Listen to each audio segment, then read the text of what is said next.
السلام علیکم ورحمۃ اللہ وبرکاتہ۔ مختلف علاقے کے مختلف معاشروں میں مختلف قسم کی برائیاں پائی جاتی ہیں۔ شاید جن برائیوں کی وجہ سے ان معاشرے کے لوگوں کی زندگیوں سے اللہ تعالیٰ برکتوں کو چھین لیتے ہیں۔ ایسی ایک برائی جو مسلم معاشرے کے کئی علاقوں میں پائی جاتی ہے وہ یہ کہ لڑکی کی فرسٹ ڈیلیوری کے موقع پر 100% ہاسپٹل کا بل پیمنٹ اور لڑکی کی سیکنڈ ڈیلیوری پر 50% ہاسپٹل کا بل پیمنٹ لڑکی والوں کو کرنا پڑے گا۔ یہ ایک ایسی برائی اس معاشرے میں پائی جاتی ہے، ہر کوئی شاید ایسی نہیں کرتا، لیکن کئی لوگوں میں جنہیں اللہ عز و جل ہدایت دے اور ہم سب کو بھی ہدایت پر رکھے کہ شاید اس عمل کی وجہ سے گھروں کے کئی معاملات سے برکتیں ختم کر دی جاتی ہیں، مال کی برکتیں شاید ختم کر دی جاتی ہیں۔ اس لیے کہ نبی صلی اللہ علیہ وسلم نے ارشاد فرمایا، اوپر والا ہاتھ نیچے والے ہاتھ سے بہتر ہے، یعنی خرچ کرنے والا ہاتھ مانگنے والے ہاتھ سے بہتر ہے۔ اور آج معاشرے میں یہ جو برائی پھیلی ہے، وہ لوگ جو اپنے آپ کو یہ سمجھ رہے ہیں کہ ہمارا یہ عمل ہمیں ایک قسم کے سٹینڈرڈ والا بنا دیتا ہے، نہیں، یہ آپ کی غلط فہمی ہے۔ واضح طور پہ آپ اپنی نظر میں تو نہیں لیکن معاشرے کی نظر میں کھلے بھیکاری سمجھے جائیں گے، کھلے مانگنے والے سمجھے جائیں گے، جو اپنی بیوی اپنے بچے پر جو بنیادی خرچ ہے وہ کسی اور سے مانگ کر خرچ کر رہے ہیں اور اس کو اپنا اسٹینڈرڈ سمجھ رہے ہیں، تو آپ کے بھیکاری پن کا اسٹینڈرڈ ہے، آپ کا خاندانی اسٹینڈرڈ ایسا نہیں ہو سکتا۔ مسلم شریف میں حدیث درج کی گئی، اللہ کے نبی صلی اللہ علیہ وسلم نے ارشاد فرما،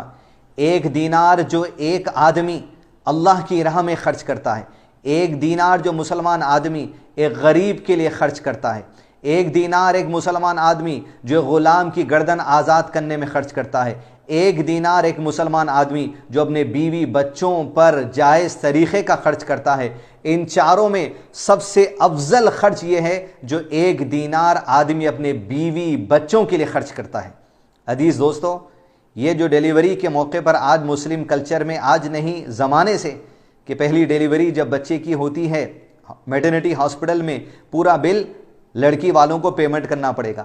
حد تو یہ ہو گئی، اتنا اپ گریڈیشن اور اتنا ڈیولپمنٹ اس کے اندر آ گیا۔ ایک صاحب نے مجھ سے کہا جن کے ساتھ خود پریکٹیکلی معاملہ ہوا، ان کی لڑکی کی جب دوسری ڈیلیوری ہوئی تو اس پر یہ شرط باندھی گئی کہ 50% آپ لوگ دیں گے اور 50% دولہے والے دیں گے۔ افسوس، اللہ ہدایت کا معاملہ کرے اس امت کے نوجوان لڑکوں کے ساتھ، جو شادی سے جوڑے کی رقم سے لے کے شادی میں، ولیمے میں، نخرے، نزاکت، حتیٰ کہ اتنی غلامی میں لڑکی والوں کو مجبور کر دیتے ہیں، یہاں تک کہ سیکنڈ ڈیلیوری تک مجبور کیا جا رہا ہے، اور اس میں غلطی لڑکی والوں کی بھی ہے۔ اس لیے کہ جب لڑکی کی شادی کر کے دیا جا رہا ہے، لڑکی والے اپنے آپ کو مجبور غلام ثابت کرتے ہوئے رہے لڑکے والوں کے سامنے، لہذا لڑکے والے اور کسریں، شادی میں کسا جاتا، ولیمے میں کسا جاتا، منجوں میں کسا جاتا، جمعگیوں میں کسا جاتا، اس کے بعد ڈیلیوری کے موقع پہ کسا جاتا، حتیٰ کہ غلام کی حیثیت سے بھی بدتر حیثیت مسلم معاشرے نے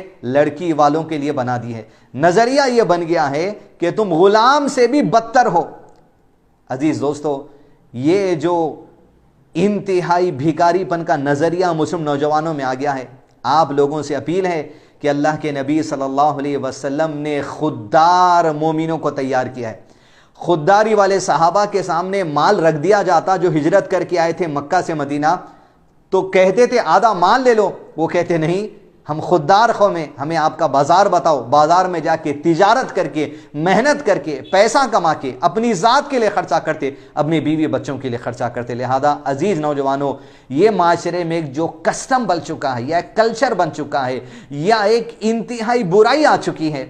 خوددار قوم بنی، اللہ کے نبی صلی اللہ علیہ وسلم کی خوددار امت بنی ہے، ان احادیث پر عمل کریے، وہ دینار جو سب سے بہتر ہے جو اپنی بیوی بچوں کے جائز کاموں کے لیے جو خرچ کرتے ہو۔ اور اس مبارک حدیث کو بھی جو ابی داؤد کی حدیث علماء کرام نے صحیح قرار دیا ہے، اسے بھی سن لیجئے کہ اللہ کے رسول صلی اللہ علیہ وسلم نے ارشاد فرما، جس نے امیری کے باوجود لوگوں سے مانگا، دواخانے کا بل، ہاسپٹل کا بل مانگا، جوڑے کی رقم مانگی، دہیج مانگا، رکھتے ہوئے اپنی سٹینڈرڈ سمجھنے خاندان کی، افسوس ہے، افسوس ہے، اللہ ہدایت کا معاملہ کرے ہم سب کے ساتھ، امیری کے باوجود لوگوں سے مانگا، قیامت کے دن وہ اس حال میں آئے گا کہ اس کا سوال اس کے منہ پر چھلے ہوئے زخم کا نشان بنا ہوا ہوگا۔ ظاہر ہو جائے گی یہ چیز قیامت میں امت کے سامنے، انسانیت کے سامنے، اللہ کے دربار میں، کہ یہ بھیک مانگنے والے لوگ تھے حالانکہ استطاعت رکھتے تھے۔ عزیز دوستو، اس طریقے کا بوجھ ایک مسلمان دوسرے مسلمان پر ڈال رہا ہے اور یہ سمجھ رہے ہیں آپ جائز کام ہے۔ ہرگز جائز کام نہیں ہے، یہ حرام کام ہے، گناہ والا کام ہے، ظلم والا کام ہے، زیادتی والا کام ہے، لوگوں کو حقیر سمجھنے والا کام ہے، اپنے آپ کو دوسروں سے بہتر سمجھنے والا کام ہے، اور اپنے بیوی بچوں پہ خرچ کرنے کا جو حق ہے اس سے بھاگنے والا کام ہے، جبکہ بیوی بچوں پہ خرچ کرنا اللہ کی طرف سے اجر لکھا جاتا ہے۔ ایک اور حدیث میں یہ بات کی وجہ اللہ کے نبی صلی اللہ علیہ وسلم نے بتائی کہ آپ صلی اللہ علیہ وسلم نے ارشاد فرمایا، بخیلی سے بچو، کنجوسی سے بچو۔ اپنا مال بچا کر خالی بڑھانے کی جو فکر ہے اس کے لیے اتنا گر گئے کہ اپنی بیوی بچوں کے بیسک اخراجات سے بھی بھاگ رہے اور بھیک مانگ رہے۔ بخیلی سے بچو، تم سے پہلے لوگوں کو بخیلی نے ہی ہلاک کر دیا، بخیلی نے ہی انہیں خون ریز کر دیا، اور بخیلی نے ہی انہیں حرام کو حلال کرنے پہ آمادہ کر دیا۔ خرچے کی ذمہ داری آپ کی ہے، یہ حلال ہے، آپ اپنے اوپر یہ حرام کر لیے اور 100% اور 50% کا سسٹم بنا لی۔ عزیز نوجوانوں، میری بات سے شاید آپ کو برا لگا ہوگا تو اس کی پرواہ کی بات نہیں ہے، لیکن اللہ کے نبی صلی اللہ علیہ وسلم کی جو 3 احادیث میں سنایا ہوں، اگر وہ بری لگ رہی تو اپنی ایمان کا جائزہ لینے کا وقت ہے، اور وقت ہے کہ معاشرے سے اس برائی کو ختم کر کے ایک دوسرے پر جو ظلم اور زیادتی کی جا رہی اس کو دور کیا جائے، شادیوں کو آسان کیا جائے، پیسہ سیو کریے، سیو کر کے لڑکا لڑکی کے حق میں وہ دے دیجئے تاکہ ان کی زندگی کے کئی بنیادی اخراجات اور ان کی زندگی کے لیے ایک سیونگز بن جائے۔ السلام علیکم ورحمۃ اللہ وبرکاتہ۔